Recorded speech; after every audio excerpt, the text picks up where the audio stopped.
Hello, good afternoon. It is your host, Emmanuel Isaiah Smith, and today's date is Friday, October 10th, 2025.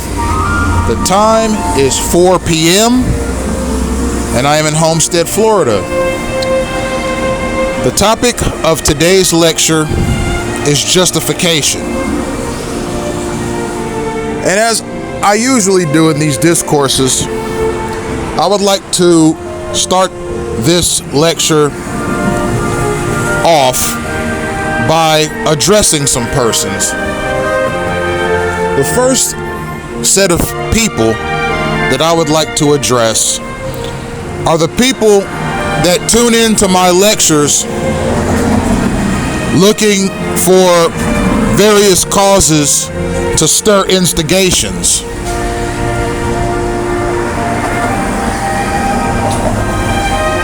You all need to change the channel.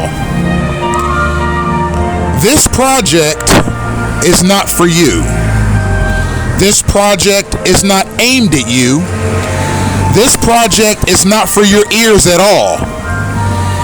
My suggestion for you all is to spend more time with your families and more time getting better at your occupations, if you have occupations, and less time worrying about what I say.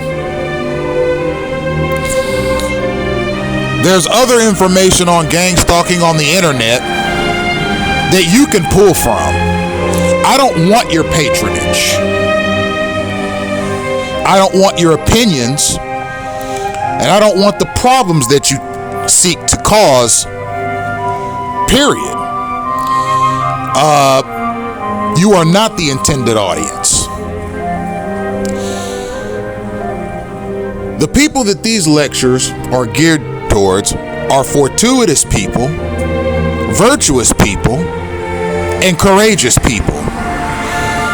People who seek the truth and people who value the truth.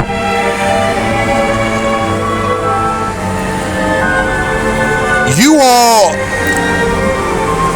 can do what you want to do on the free and open web. Quite frankly, I don't care. But I'm letting you know, despite that freedom that you have to do as you please on the World Wide Web, this program is not for you. I do not think of you when I do these lectures.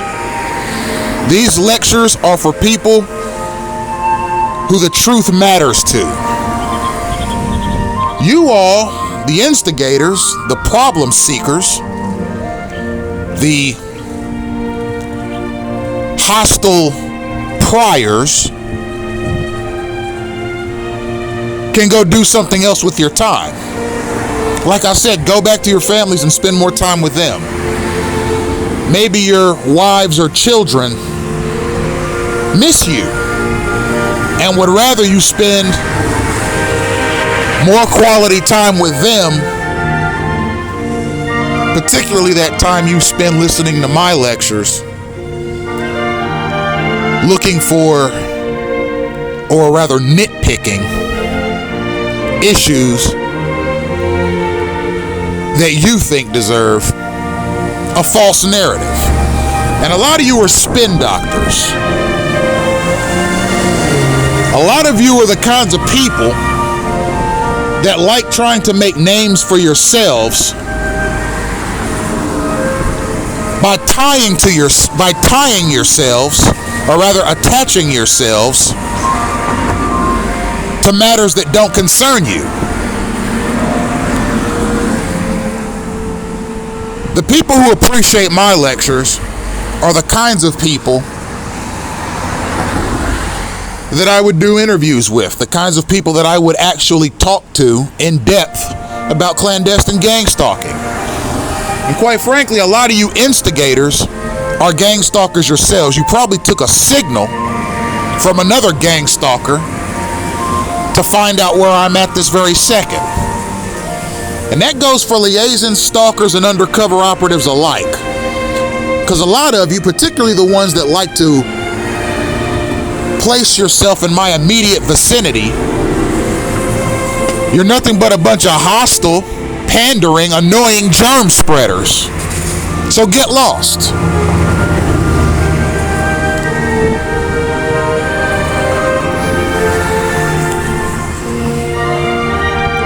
Furthermore, I'd like to address undercover operatives in particular, because I just had an encounter with one that I found to be particularly animalistic, silly, hostile, and annoying. You guys need to be more professional as undercovers. Okay, if you're an undercover operative, that means you work for the state in some capacity. If you work for the state in some capacity, particularly as an undercover operative, that means at some point in your life, you took an oath of service, which can be translated to an oath of general professionalism. Now, I don't know what your investigation into me is supposed to yield, because quite frankly, you're not looking at or researching or documenting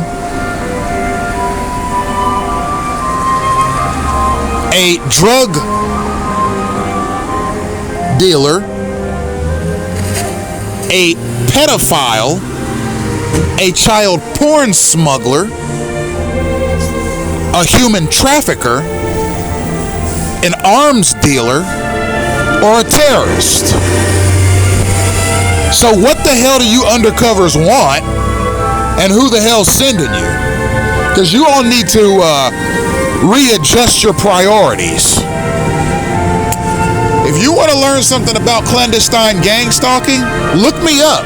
Google me. Emmanuel Isaiah Smith. Okay? If that's what you're after is information on gang stalking, I have plenty of that. I've been experiencing this program in varied capacities for 30 years. So I know what I'm talking about, and I know what gang stalking is. So if you're looking to be a disciple of mine, a pupil of mine, or a student of mine, go online and read me.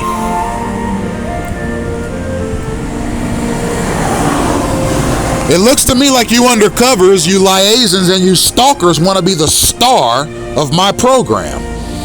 And you're constantly looking for instigation opportunities, up close and personal to me, having taken some signal from somewhere to find out where I'm at, what bus I'm on, where I happen to be, where I'm shopping, where I'm going about my daily business. You took a signal from somewhere to find out where I was. I didn't tell you where I was. You took a signal from somewhere. Or those of you undercovers that use earpieces, electronic feeds in your ears, you got something from a third party in that electronic earpiece to tell you where I was and to get as close to me as possible so you could pester me at close range. Go climb a tree. Go climb a tree and grab a coconut and try and open it. Spend the rest of your day trying to do that with your bare hands. Go climb a tree, grab a coconut, and with your bare hands, spend the rest of the day trying to open that coconut. That would be a better use of your time than following me around and pestering me, and I'll tell you why.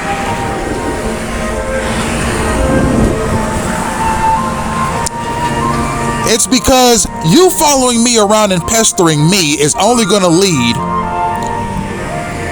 to one of two things.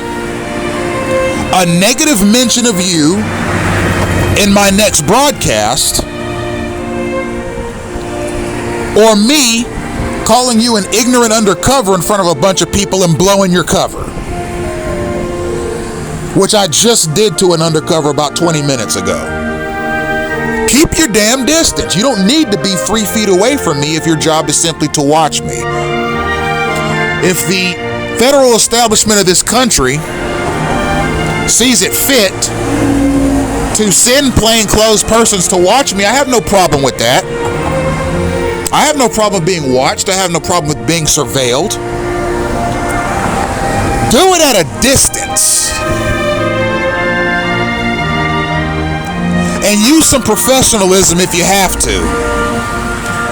Okay? I realize we live in a post 9/11 world, and I realize that the content that I'm bringing to the general public on a weekly basis is of some political importance, and it's of political consequence. So of course the federal establishment has an interest in what I say and in what I do, and the kind of man I am, etc., the kind of woman my significant other Lori is. Be professional, because a lot of you jerkwads act like zoo animals. And I'm trying to figure out why so many of you feel the need to come so close to me. Stop coming so close to me, guys. Okay? If your eyes are that bad as undercover operatives to where you have to come within 3 to 6 feet of me to watch me, then maybe you should go get your eyes checked and get a pair of glasses so you can stand a little further away. Keep about a 200 feet distance from me as you watch me. Maybe use some binoculars or something like that. You guys have a sophisticated enough surveillance equipment to where you can watch me at a distance. I am tired of coming in close contact with undercover operatives. I have a good mind to file an FBI report against you idiots, and include in this FBI report how you act when you get around me. Keep your damn distance. I'm not your friend. And quite frankly, I don't think that you're my friend, given the way you act around me when you get around me. Keep your damn distance. And you're in the interest of your safety and mine, keep your damn distance. We ain't friends. And a lot of you undercover operatives act like little punk-ass teenagers or little punk-ass school children. Keep your damn distance. I have no dealing with you, and I have no dealing with the instigators that you deal with.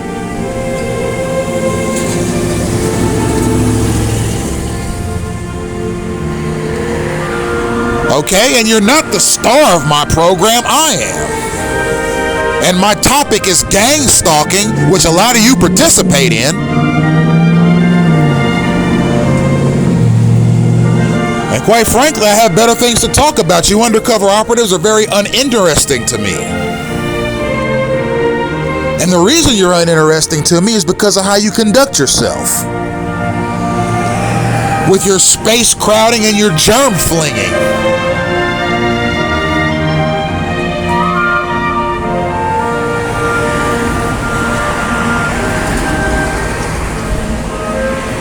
Alright, so conduct yourself with some class. Okay? Represent your countries well, represent your communities well, represent your families well, represent your gods well. Whatever God you serve, represent him well. Act like you have some damn sense.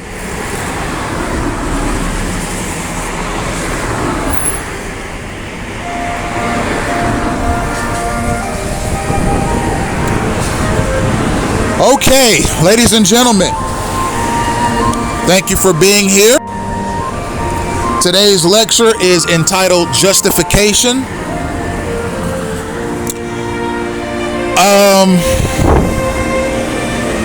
The gang stalking mechanism needs justification to run.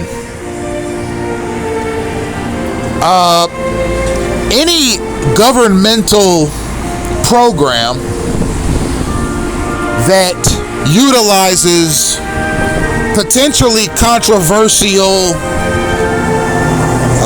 protocols to operate must have justification in order to get the green light, particularly from the intelligence apparatus and the national security apparatus of the United States of America. The United States has had a number of controversial programs that it has run at the expense of sovereign United States citizens that require justification because of how potentially controversial and deleterious the program is. I mean, you had the Tuskegee experiments where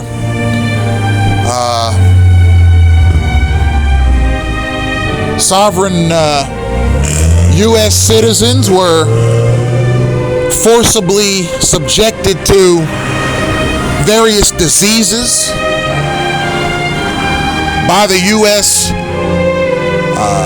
Defense apparatus to see how they would react, how their bodies would react to those diseases.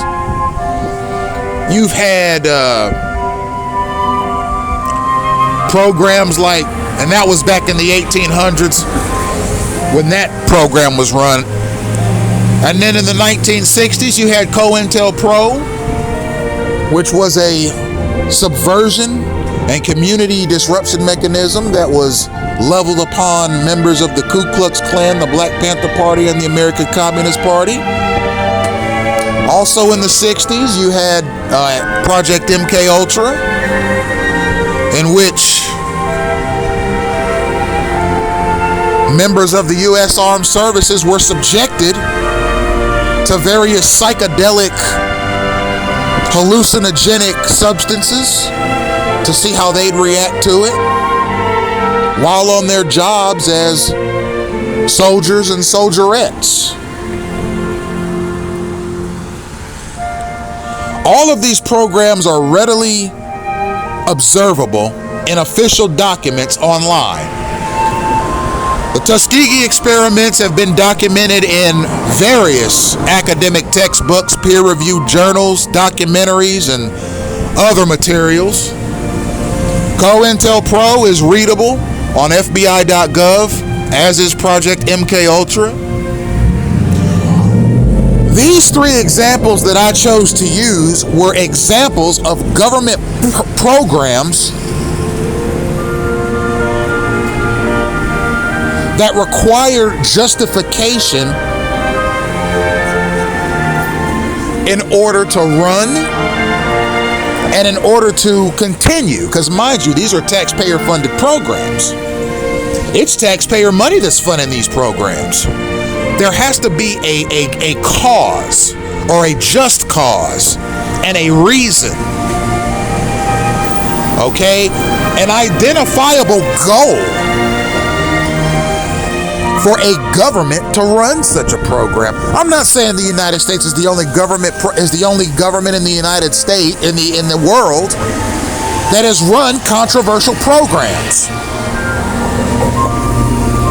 There are probably clandestine controversial programs being run in every country in the world. But I'm a citizen of the United States of America. I've lived here my whole life. So if such a program, particularly that of clandestine gang stalking, the political conundrum of the 21st century, is being run on me by the federal establishment of this country, that's something I'm going to look into. That's something I'm going to research. Its auspices are something that I'm going to make available via the World Wide Web, via the information superhighway, to anyone who wants to see it.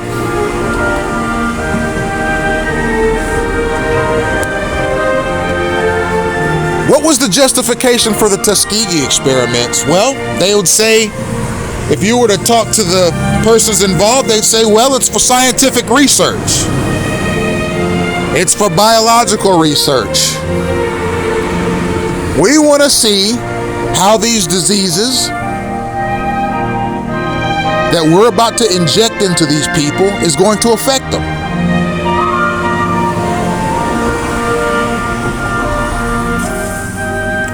With COINTELPRO, the justification was the put down of potentially rebellious political factions. The intelligence community of the 1960s would have said, yeah, we've got a program. Well, I mean, they didn't acknowledge the program until years after it was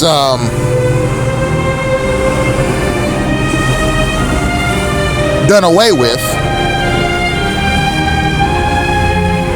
But with conversations among the people organizing that program, they would have sounded something like this. We are going to use this program called COINTELPRO to disrupt potentially subversive political actors in the Ku Klux Klan, the Black Panther Party, and the American Communist Party.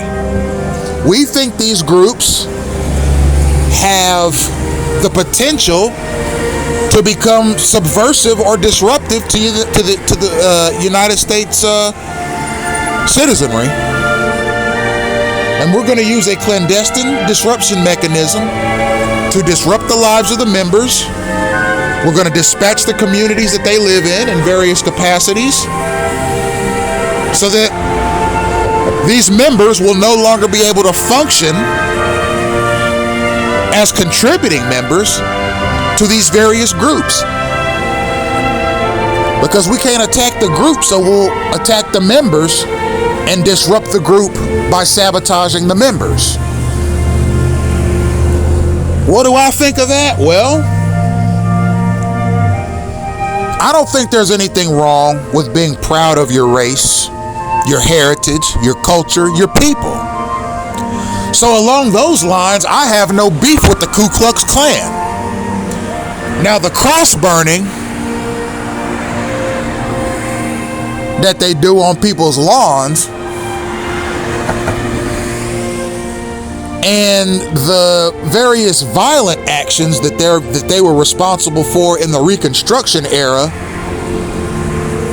throughout the 1960s, I have a problem with that because you're infringing upon your fellow man's inalienable rights to live peacefully in the country that they reside in.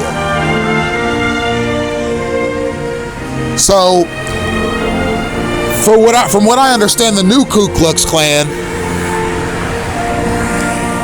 based on materials I've researched, retained some of the violent views that the first Ku Klux Klan, or the Invisible Empire as it was called back then in the American South, had. And I know that the Ku Klux Klan was very disillusioned with the American political structure. And it's not so much the racial ideology that I find to be disruptive, but the potential for violence and or governmental disruptions that I personally am not a fan of. The same with the Black Panther Party. The Black Panther Party was about racial segregation. They believe black people should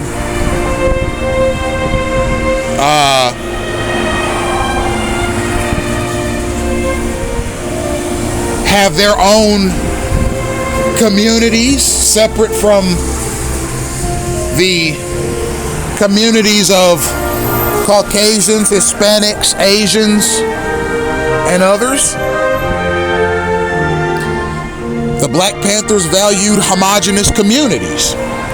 I don't think there's anything wrong with that. I don't think there's anything wrong with a mindset that asserts that people are generally happier and more prosperous when they're around their own kind.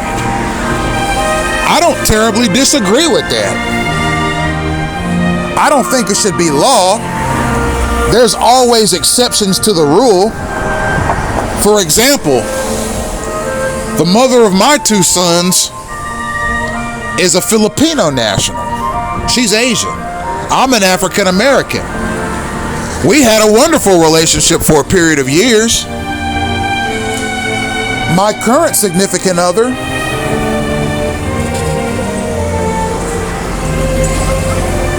is a Caucasian. And she's got some years on me, and our relationship is non-traditional. We get along just fine, and we have a wonderful relationship. So there are always exceptions to the rule. You're always going to have people of different races who value each other's company, who value each other's time, and in the case of those that have romantic feelings for one another, you're going to have interracial relationships. That ought not to be met with political, governmental, or social hostility. Because as long as you have countries that have a racially diverse population, you are always going to have people who form interracial friendships and relationships. Some of those relationships may bring about marital vows and or children. That's not a crime against humanity, nor is it a sin. But the Black Panther Party was of that mindset. They valued segregated communities, and they wanted social justice under the law, particularly with respect to how they perceived the black community in the United States were treated by the American police force. Okay, fair enough. You like homogenous communities, you are for homogenous communities, you're for social justice under the law, and you're for a non-violent police force. There's nothing wrong with that. The Black Panthers had a law enforcement mechanism of their own, in which they themselves patrolled black neighborhoods as police would. So if there was an issue, they could be notified as opposed to the local police, and they would handle the issue themselves. Now, during these days, there were more black police officers hired in local police forces so that there would be some sense of commonality between the local police and the black community if there was a call to the police. The Black Panthers, however, wanted to be the police for blacks themselves and offered such a service. Now, the thing about the Black Panther parties that became subversive, particularly to the FBI, was their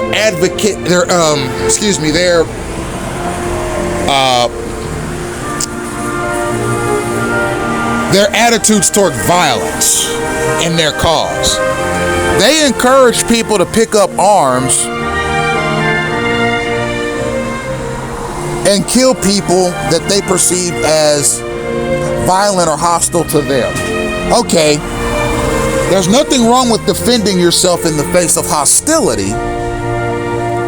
There's nothing wrong with picking up a firearm under the Second Amendment, under the protections of the Second Amendment to the United States Constitution, and using deadly force against a violent perpetrator if deadly force is necessary to protect yourself or your loved ones. But I disagree with the idea of picking up arms and going on vigilante missions against persons out in the open that you perceive as having hostile views towards you or your race. I think that's what the FBI saw with respect to the Black Panthers and made their members targets of COINTELPRO. Now let's look at the American Communist Party.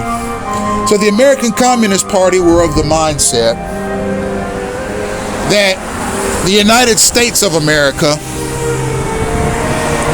would function better if it were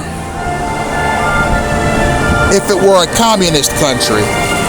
if it were more like China, if it were more like Russia, if it were more like North Korea, if it were more like Vietnam, if it were more like Iran, if it were more like countries who openly profess communism and accept communism as their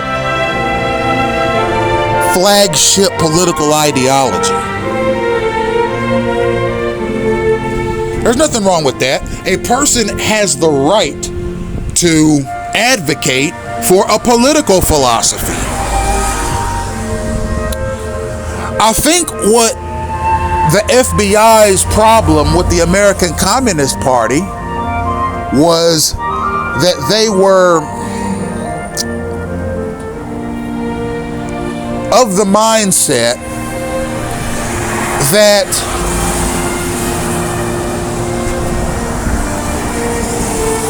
leftist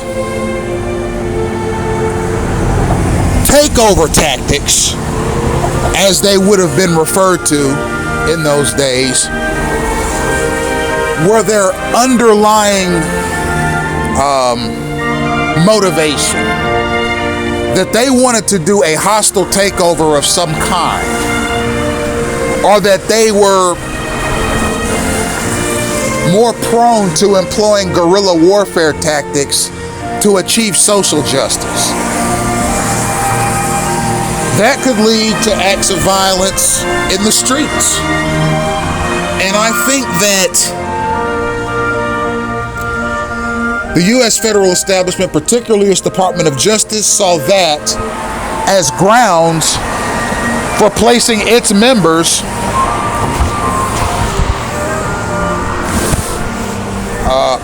under the kind of surveillance that's present in COINTELPRO Operation Hoodwink. Now, I've oftentimes compared COINTELPRO Operation Hoodwink to clandestine gang stalking. They're similar in that they identify targeted persons. They're similar in that they utilize a federal liaison system to dispatch people in various communities to disrupt the actions of a target. But they're different in who they target. COINTELPRO was primarily aimed at politically subversive groups or politically themed groups that the U.S. federal establishment, the U.S. federal government saw as potentially subversive to United States society. Clandestine gang stalking is aimed at persons who have made the wrong enemy, or maybe they said or did something online that caught the eye of some people and seemed potentially subversive, or maybe they committed an act that may not have been criminal, but may have come across as so antisocial that it potentially made that person look like a disruptive member of the United States populace. Some people are targeted because of perceived misgivings in their personal relationships with others. A person can be targeted in a gang stalking campaign if they're a beneficiary in a living will and testament.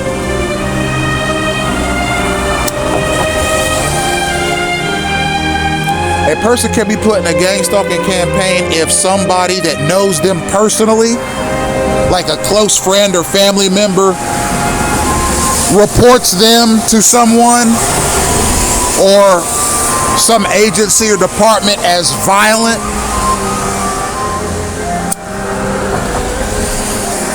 A person can get put in a clandestine gang stalking campaign based on subtleties in divorce records.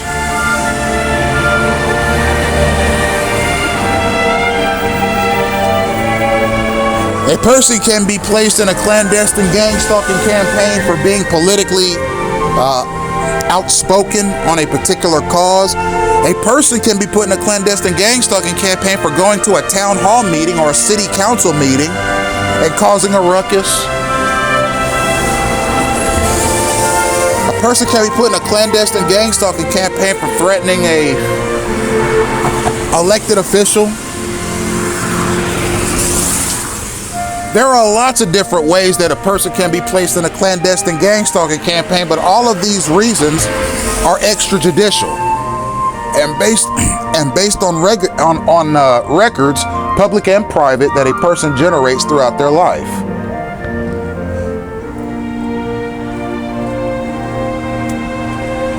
Some have said that the Baker Act mechanism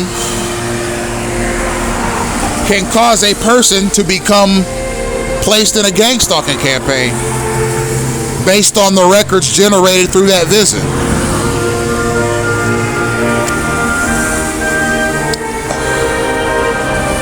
Some people's psychiatric or other medical records can contribute to a person being placed in a clandestine gang stalking campaign. These are the generally accepted methods of being placed in a clandestine gang stalking campaign. They're extrajudicial, meaning there doesn't appear to be a judge or jury involved or any type of legal proceeding that leads to a person being placed in a clandestine gang stalking campaign.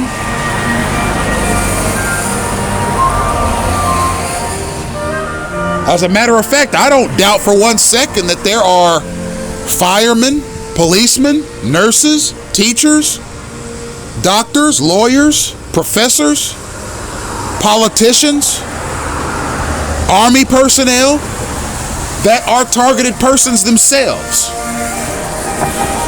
But because of their status and the money that they make, they are able to cope with it a lot easier than someone like myself, who was placed in this program as a kid, a child. And it intensified in my mid-20s and became full-blown in my early 30s. I hadn't established myself in society yet, so I had a more difficult time carrying myself about in this world with the gang stalking campaign attached to me than I would have if I were not a targeted individual. All of the programs I've mentioned up above, Tuskegee experiments, COINTELPRO, MK Ultra, gang stalking, they're all federally implemented human experimentation projects that monitor human behavior in society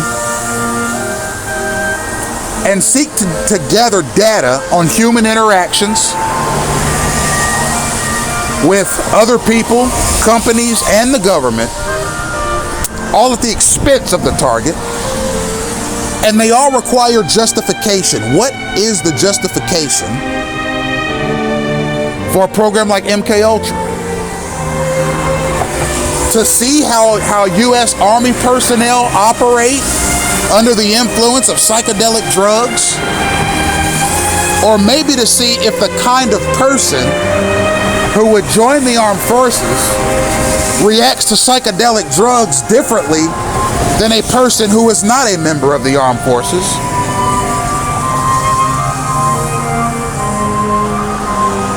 Maybe it was simply an experiment on human behavior. The justification for Project MK Ultra is going to be similar to the justification for the Tuskegee experiments, in which segments of the population were subjected to, by force, to various diseases. They would say that it was in the interest of scientific research. What about gang stalking? What's the justification for placing a sovereign United States citizen in a constant harassment, detainment, surveillance, and disruption mechanism that includes elements of violence, workplace mobbing, and exposure to germs and diseases, particularly through the air?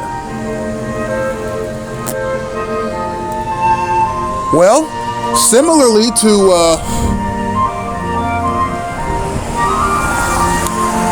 COINTELPRO, it's to investigate human behavior. What kind of people live in the United States? Sometimes phone records and web activity and a person's academic performance, their job performance, their familial interactions, their interactions with the society around them, sometimes it's not enough. Sometimes the federal establishment wants to know up close and personal what kind of a person you are. Now, me personally, I've accepted surveillance as a way of life. I've said it repeatedly. We live in a post 9/11 world. We live in a digitally sophisticated world. We live in an increasingly volatile world. Yeah, there's going to be information and data gathering by clandestine sources. That's fine. For me, that is a worthwhile use of taxpayer resources. But at what point does the dispatch and mobilization of clandestine third parties towards a targeted person become necessary or lawful? That's why I do this program, ladies and gentlemen. I don't think it is necessary or lawful. If you want to monitor Emmanuel Isaiah Smith has no problem with that monitoring. Because you're going to see the truth about clandestine gang stalking, you're going to see the truth about me as a man, and you're going to see the truth about the society in which we live. You're going to see the truth about how we interact with each other. But the dispatch and mobilization of clandestine third parties through a signaling mechanism to get as close to me as possible with no reason other than to pester, annoy, disrupt, attack, or infect me with something through the airborne bacteria mechanism is not only unlawful, it's atrocious.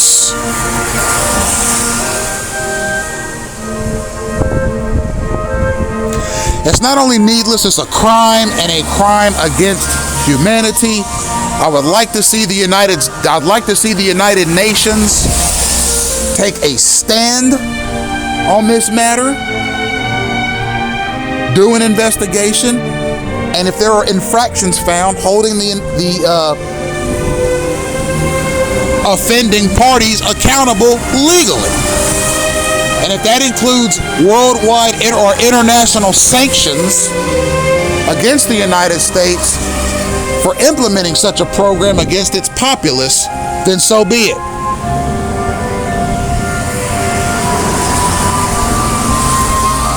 What is the justification for clandestine gang stalking? Obtaining data on human behavior,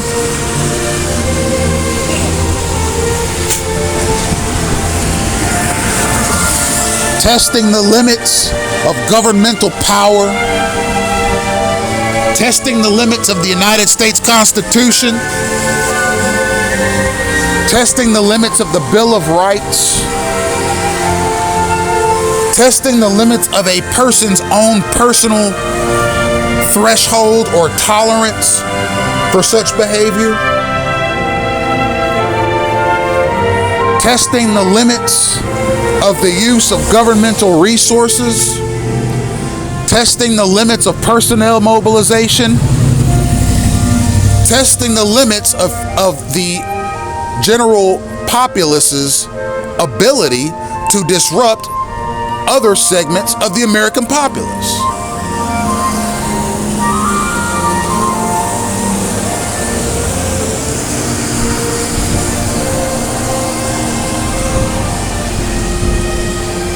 Observing how the trajectory of a non-targeted person's life changes when they become a targeted person.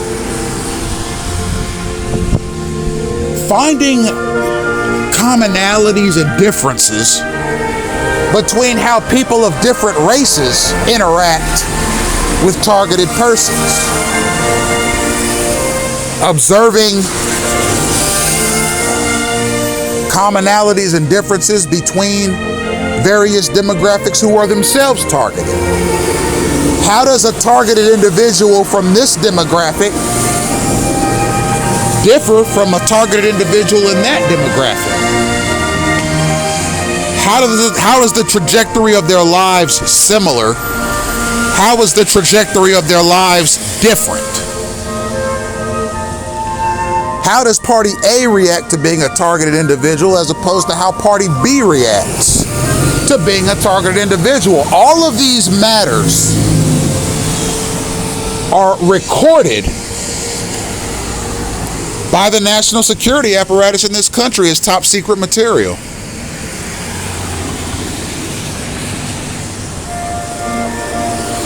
Is the justification for a person being placed in a clandestine gang stalking campaign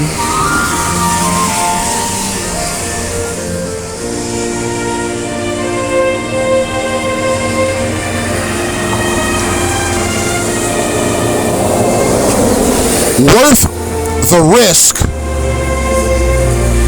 to the image of the United States? Is it worth the risk to the philosophical damage that it's done to the United States Constitution? Is it worth the risk to the level of patriotism that targets and non-targets alike will experience once the auspices and operation of this program are made public? Is it worth the risk to the U.S. economy when it's found out that certain segments of the population are not being allowed to participate in the American economy for this reason or that? As I said earlier, ladies and gentlemen, it's all extrajudicial.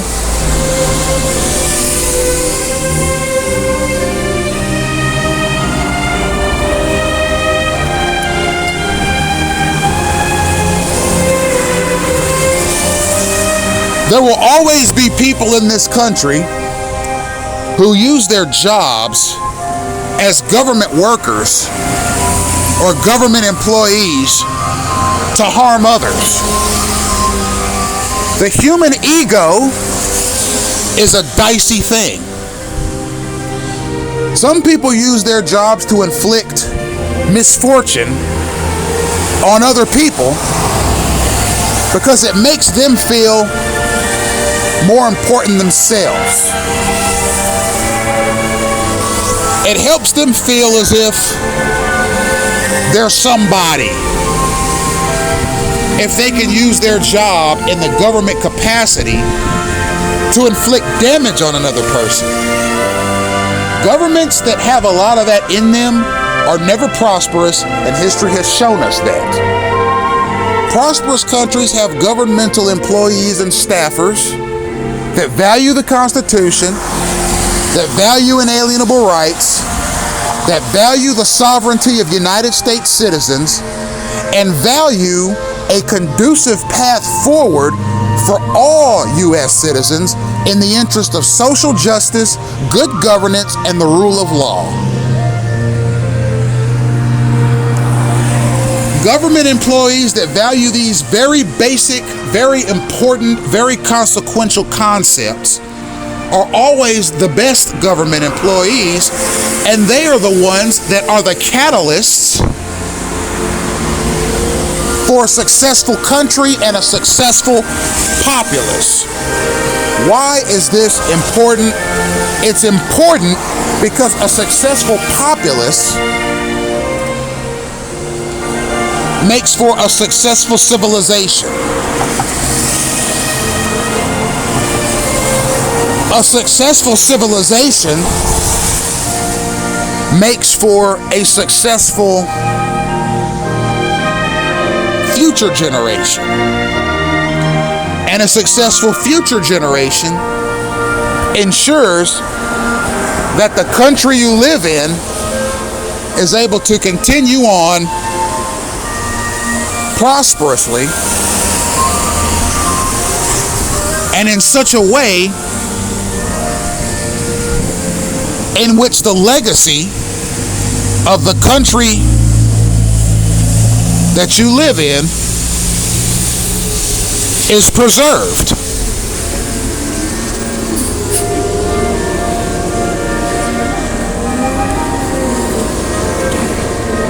I have a bus that just stopped right in front of me. There's a Hispanic male approaching. He has a scooter and a Puma bag, and he is just crowding my space just for the hell of it. I don't know. But what lecture of mine wouldn't be complete without at least one disruption or one hostile action against me as I do the lecture? Yeah, he was probably an undercover. He had that look in his face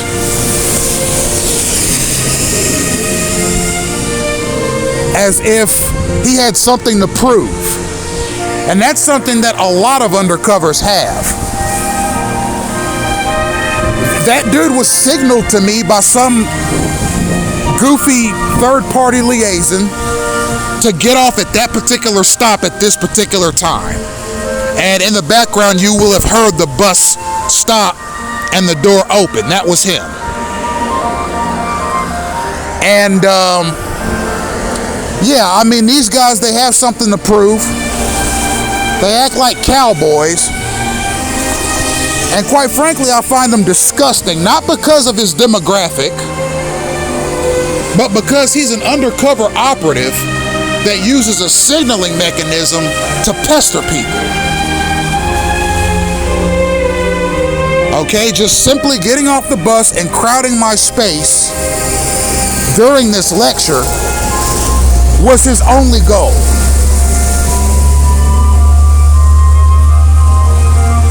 And now I'm talking about another undercover as opposed to Justification, which is what those clowns want.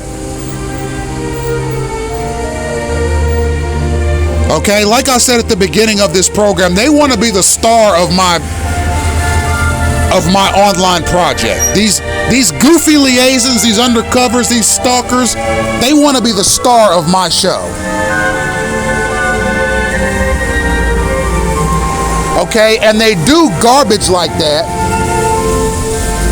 for a number of reasons. One is because they're useful idiots, as I oftentimes describe them as.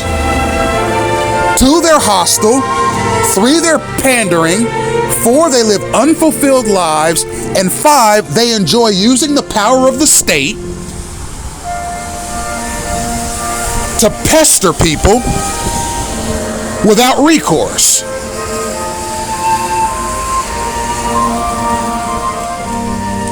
And yeah, I'm calling you out. And yes, I do think you're clowns. Yeah, I do think you're useful idiots. And yeah, I do think you operate with a sense of stupidity.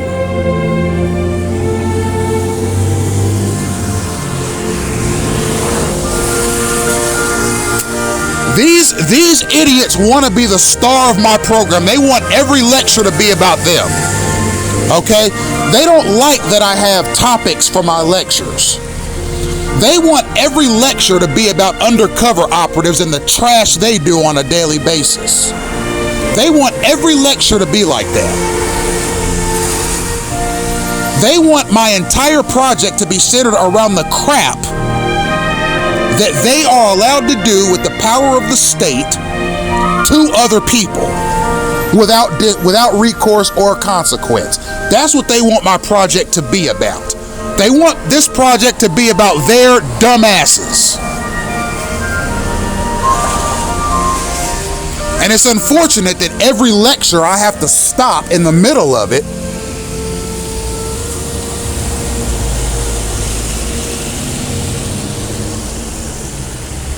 to down talk one of those clowns rather than talk about what I want to talk about in that lecture. They want it to be about them. They want to go home, pull up my Facebook page, because they all got it saved in their bookmarks, and fast forward to the part where I talk about their goofy asses. Okay? Here's one for you all. I'm talking to you liaisons, you undercover operatives that are constantly in my way, and you degenerate stalkers who are, yes, useful idiots that take signaling mechanisms out in public to pester people. I'm going to address you again. I addressed you at the beginning of this lecture. I'm going to